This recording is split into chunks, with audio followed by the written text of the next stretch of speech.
Assalamualaikum warahmatullahi wabarakatuh. Nama saya Rahmi Permatahati, NPM 1717051080. Di sini saya akan menjelaskan tugas mata kuliah temu kembali informasi. Vector Space Model. Vector Space Model dalam pengolahan teks. Vector Space Model (VSM) merupakan sebuah pendekatan natural yang berbasis pada vektor dari setiap kata dalam suatu dimensi spasial. Dokumen dipandang sebagai sebuah vektor yang memiliki magnitud, jarak, dan direction arah. Pada VSM, sebuah kata direpresentasikan dengan sebuah dimensi dari ruang vektor. Relevansi sebuah dokumen ke sebuah query didasarkan pada similaritas di antara vektor dokumen dan vektor query. VSM memungkinkan sebuah kerangka pencocokan parsial. Hal ini dicapai dengan menetapkan bobot non-biner untuk istilah indeks dalam query dan dokumen. Bobot istilah yang akhirnya digunakan untuk menghitung tingkat kesamaan antara setiap dokumen yang tersimpan dalam sistem dan permintaan pengguna.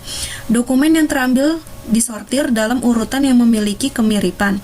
Model vektor memperhitungkan pertimbangan dokumen untuk relevan dengan permintaan pengguna. Hasilnya adalah himpunan dokumen yang terambil jauh lebih akurat. Sebuah dokumen DJ dan sebuah query Q direpresentasikan sebagai vektor T dimensi. Ini adalah gambar sudut defisiensi yang terbentuk dari dokumen dan dari query.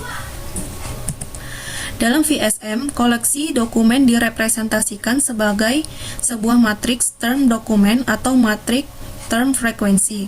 Setiap sel dalam matriks bersesuaian dengan bobot yang diberikan dari suatu term dalam dokumen yang ditentukan. Nilai 0 berarti bahwa term tersebut tidak ada dalam dokumen. Ini adalah gambar term dokumen matriks. Proses perhitungan VSM melalui tahapan perhitungan term frekuensi TF menggunakan persamaan TF sama dengan TF IJ. Dengan TF adalah term frekuensi dan TF IJ adalah banyaknya kemunculan term TI dalam dokumen DJ. Term frekuensi TF dihitung dengan menghitung banyaknya kemunculan term TI dalam dokumen DJ.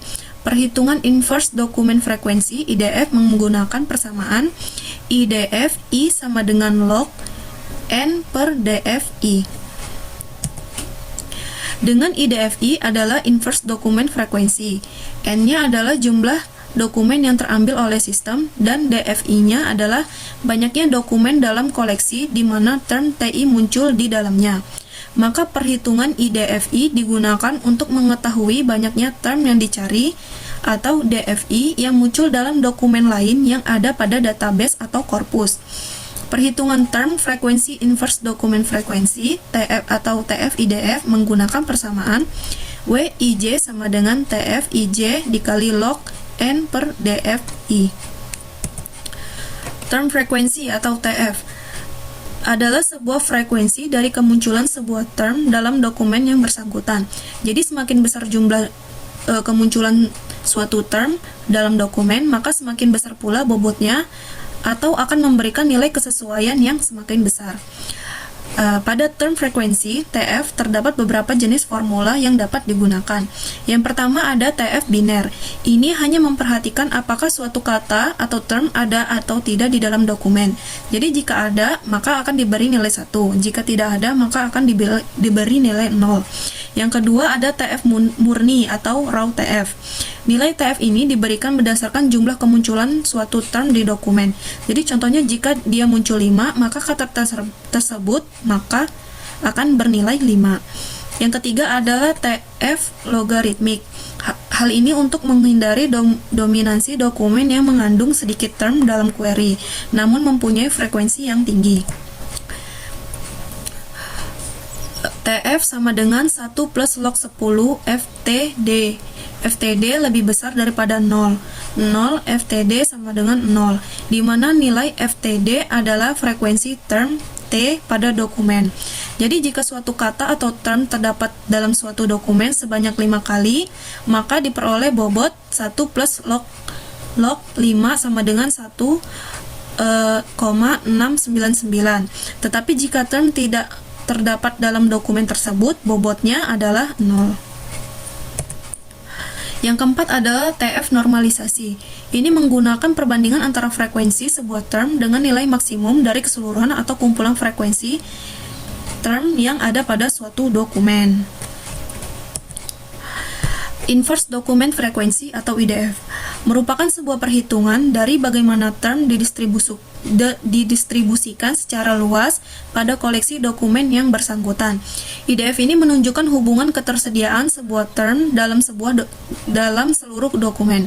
Jadi semakin sedikit jumlah dokumen yang mengandung term, maka nilai IDF itu akan semakin besar. Sedangkan untuk Inverse Document Frequency, IDF dihitung dengan menggunakan formula sebagai berikut, di mana D adalah sebuah jumlah dokumen dalam koleksi, sedangkan DFJ adalah jumlah yang mengandung term TJ. Jenis formula TF yang biasa digunakan untuk perhitungan adalah TF murni atau raw TF.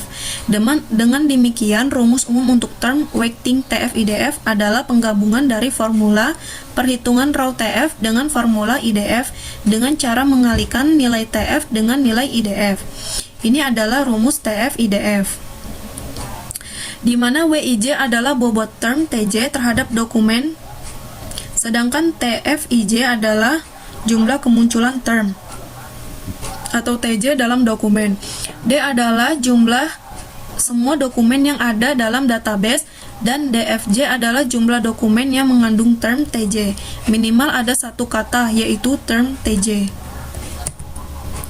Berapapun besarnya nilai TJ TFIJ, apabila D sama dengan DFJ, maka akan didapatkan hasil 0, dikarenakan hasil dari log 1 untuk perhitungan IDF. Untuk itu, dapat ditambahkan nilai 1 pada sisi IDF, sehingga perhitungan bobotnya menjadi sebagai berikut. Ini adalah rumus TF IDF plus 1. Jadi ini adalah contoh kasus perhitungan term weighting ITF IDF. Berikut di bawah ini diberikan contoh kasus perhitungan bobot dokumen terhadap query dengan menggunakan metode term weighting TF IDF menggunakan rumus yang telah kita jelaskan di atas. Contoh query, gold, silver, truck, sehingga didapatkan query terms Q, gold, silver, truck. Untuk koleksi dokumennya terdapat di dokumen 1, shipment of gold damaged in a fire. Dokumen 2, delivery of silver arrived in a silver truck. Dokumen 3, shipment of gold arrived in a truck.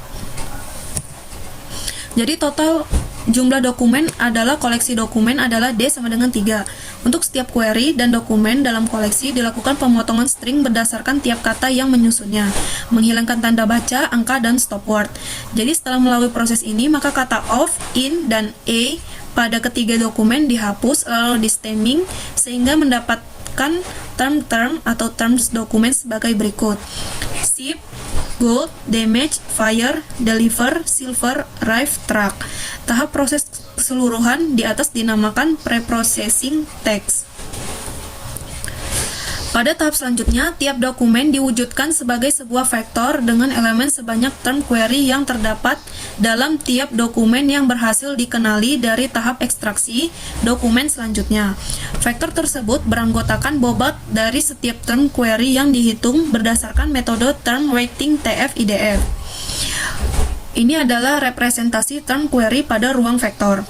Fungsi metode ini adalah untuk mencari representasi nilai dari tiap dokumen dalam koleksi. Dari sini akan dibentuk suatu vektor antara dokumen dan query yang ditentukan oleh nilai bobot term query dalam dokumen.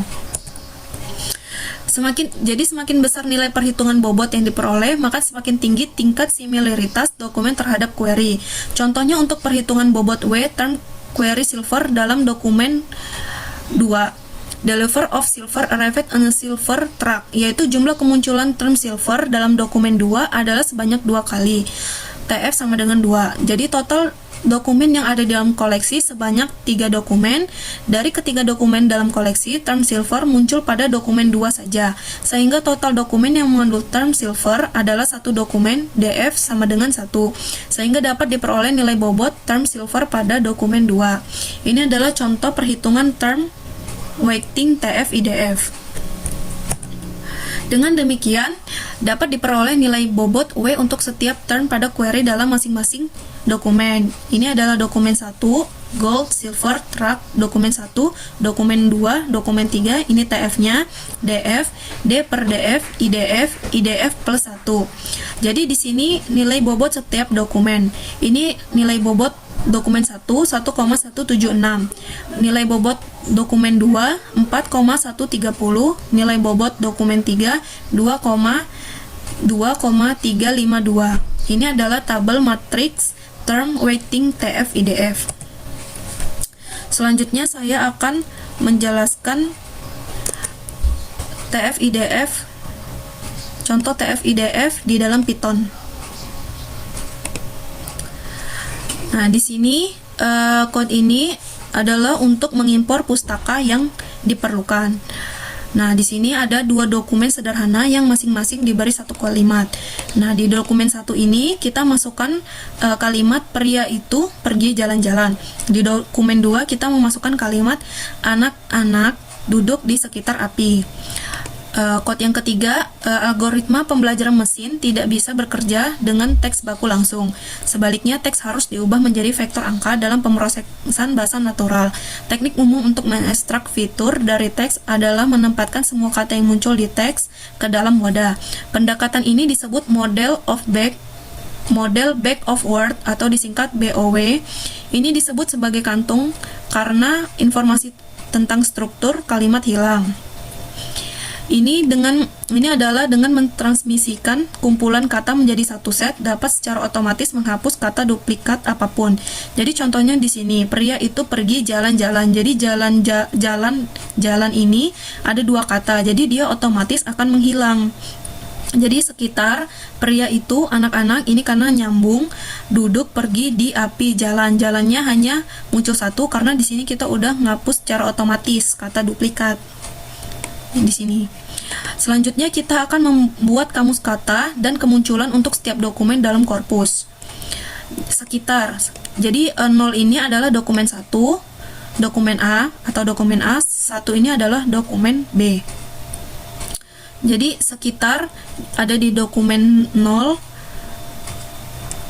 Di dokumen 0 pria, di dokumen 1 pria, di dokumen 2 sekitar. Selanjutnya kita mau kemunculan setiap kata dalam korpus. Jadi sekitar 0 di dokumen 1 dan di dokumen 2. Sekitar pria itu anak-anak duduk pergi di api jalan. Selanjutnya term frekuensi atau TF. Frekuensi sebuah kata muncul dalam dokumen yang dibagi dengan jumlah total kata dalam dokumen. Setiap dokumen memiliki frekuensi istilahnya masing-masing. Kode berikut mengimplementasikan TF dalam Python. Jadi ini adalah kode TF. Kode berikut ini untuk menghitung frekuensi istilah untuk masing-masing dokumen. TFA, TFB. Ini untuk TF dokumen A, ini TF dokumen B. Ini adalah kode inverse data frekuensi atau IDF. Log jumlah dokumen dibagi dengan jumlah dokumen yang mengandung kata W. Frekuensi data inverse menentukan bobot kata langka di semua dokumen dalam korpus. Kode berikut mengimplementasikan IDF di Python. Ini IDF dihitung sekali untuk semua dokumen.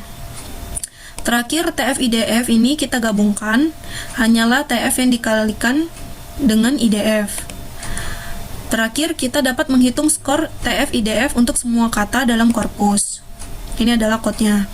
Nah, ini jadi adalah outputnya. Jadi sekitar itu muncul di dokumen 1 sebesar 0,0000, di dokumen 2 0,138689. Nah, ini adalah seterusnya. Nah, ini selanjutnya daripada mengimplementasikan TF IDF secara manual, kita dapat menggunakan kelas yang disediakan oleh sklearn. Ini adalah vectorizer. Nah, jadi nilainya itu akan sedikit, ini outputnya, jadi nilainya itu akan sedikit berbeda karena sklearn menggunakan IDF versi yang diperhalus dan berbagai pengoptimalan kecil lainnya. Dalam contoh teks yang lebih, skor untuk kata yang sangat berkurang.